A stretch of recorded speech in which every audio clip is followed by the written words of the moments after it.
రాష్ట్రంలో కాంగ్రెస్ పార్టీకి ముఖ్యంగా ముఖ్యమంత్రి రేవంత్ రెడ్డికి మంచి రోజులు వస్తున్నట్టున్నాయి.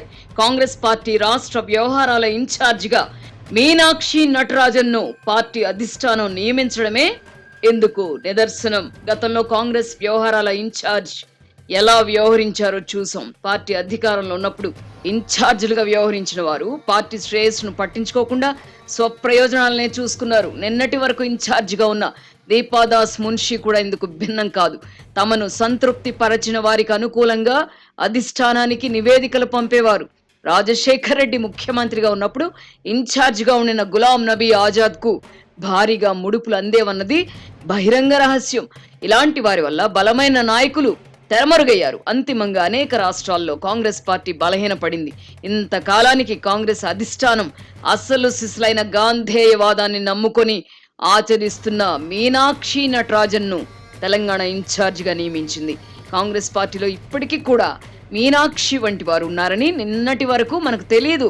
ఆమె గురించి మీడియాలో వచ్చిన కథనాలు ఆశ్చర్యం కలిగించాయి. చోటా మోటా నాయకులు కూడా రైలు ప్రయాణాలను మర్చిపోయిన ఈ రోజుల్లో రాష్ట్ర ఇన్ఛార్జిగా నియమితురాలైన తర్వాత తొలిసారిగా ఢిల్లీ నుంచి హైదరాబాద్ వచ్చిన మీనాక్షి రైళ్లలో ప్రయాణించి అందరినీ ఆశ్చర్యపరిచారు. 5 స్టార్ హోటళ్లలో మాత్రమే బస చేయడం తెలిసిన గత ఇన్ఛార్జ్లకు భిన్నంగా ఆమె ప్రభుత్వ అతిథి గృహంలో రోజుకు 50 రూపాయలు చెల్లించి బస చేస్తున్నారు.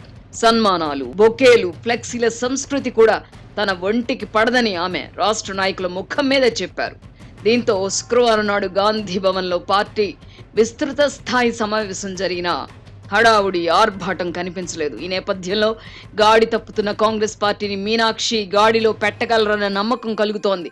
పార్టీకి ఉపయోగపడేవారు ఎవరు, పార్టీని ఉపయోగించుకునేవారెవరు అన్నది అనతి కాలంలోనే ఆమె గుర్తించగలరని ఆశించవచ్చు. నిరాడంబరంగా ఉండడమే కాకుండా పార్టీ శ్రేయస్సు మాత్రమే మీనాక్షికి ముఖ్యమని స్పష్టమవుతున్నందున క్షేత్రస్థాయిలో వాస్తవ పరిస్థితులను ప్రతిబింబిస్తూ ఆమె అధిష్టానానికి నివేదికలు పంపుతారని నమ్మవచ్చు. ప్రస్తుతానికి కాంగ్రెస్ లో ముఖ్యమంత్రి రేవంత్ రెడ్డి ఒంటరి పోరు చేస్తున్నారు. పార్టీ నాయకులు తనకు అండగా నిలవడం లేదని రేవంత్ రెడ్డి తన మనసులోని ఆవేదనను పరోక్షంగా బయటపెట్టారు. మంచి మాటను మైక్లో చెప్పాలి, చెడును చెవిలో చెప్పాలి అని గుర్తు చేయడం ద్వారా రాష్ట్ర కాంగ్రెస్ లో ఏం జరుగుతోందో చెప్పకనే చెప్పారు.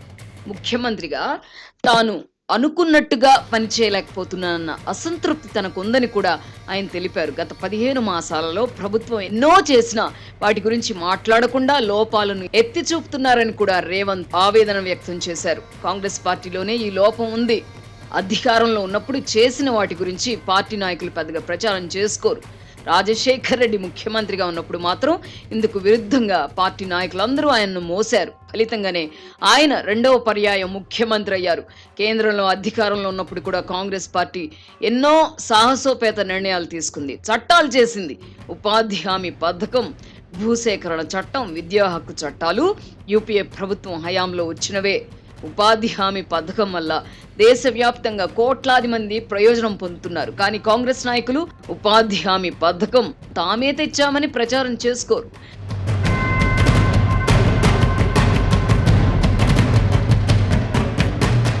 ముఖ్యమంత్రి రేవంత్ రెడ్డి శుక్రవారం నాడు గాంధీ భవన్లో జరిగిన పార్టీ విస్తృత స్థాయి సమావేశంలో తన ప్రభుత్వం తీసుకున్న నిర్ణయాలను ఏకరువు పెట్టారు. అవన్నీ వింటున్నప్పుడు నిజంగా ఇన్ని నిర్ణయాలు తీసుకున్నారా అని ఆశ్చర్యం వేసింది. అయినా అనుభవం లేనందున ముఖ్యమంత్రిగా రేవంత్ రెడ్డి విఫలమవుతున్నారన్న ప్రచారమే పెరిగింది. ఈ ప్రచారమే అంతిమంగా కాంగ్రెస్ పార్టీకి కీడు చేస్తుంది. ఇప్పుడు ప్రలోభాలకు లొంగని మీనాక్షి నటరాజన్ కాంగ్రెస్ రాష్ట్ర వ్యవహారాల ఇన్ఛార్జిగా వచ్చినందున పరిస్థితిలో మార్పు రావచ్చు. మంత్రుల నుంచి కింది స్థాయి కార్యకర్తల వరకు ఎవరు, ఏమిటి, ప్రజల్లో ఎవరికి బలం ఉంది, పార్టీకి ఉపయోగపడేది ఎవరు, పార్టీకి గుదిబండలుగా మారుతున్నది ఎవరు, ముఖ్యమంత్రిగా రేవంత్ రెడ్డికి స్వేచ్ఛను ఇవ్వడం అవసరమా లేదా వంటి విషయాలను ఆమె ముందుగా అధ్యయనం చేయాలి. రాహుల్ గాంధీకి ఆమె నమ్మకమైన వ్యక్తి కనుక మీనాక్షి ఇచ్చే నివేదికలకు విలువ ఉండవచ్చు.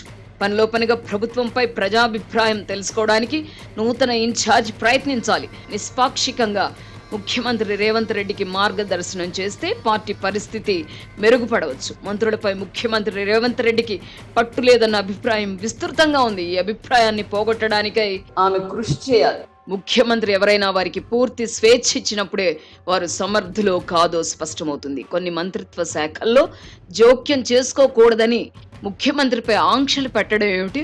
కాంగ్రెస్ అధిష్టానం చేసిన అతి పెద్ద తప్పు ఇది.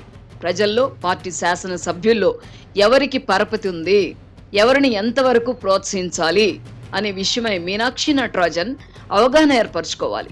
ముఖ్యమంత్రి రేవంత్ రెడ్డి శుక్రవారం నాడు తన మనసులోని ఆవేదనను బయటపెట్టుకున్నారు. నిజానికి గత కొంతకాలంగా రేవంత్ రెడ్డి సంతోషంగా లేరు.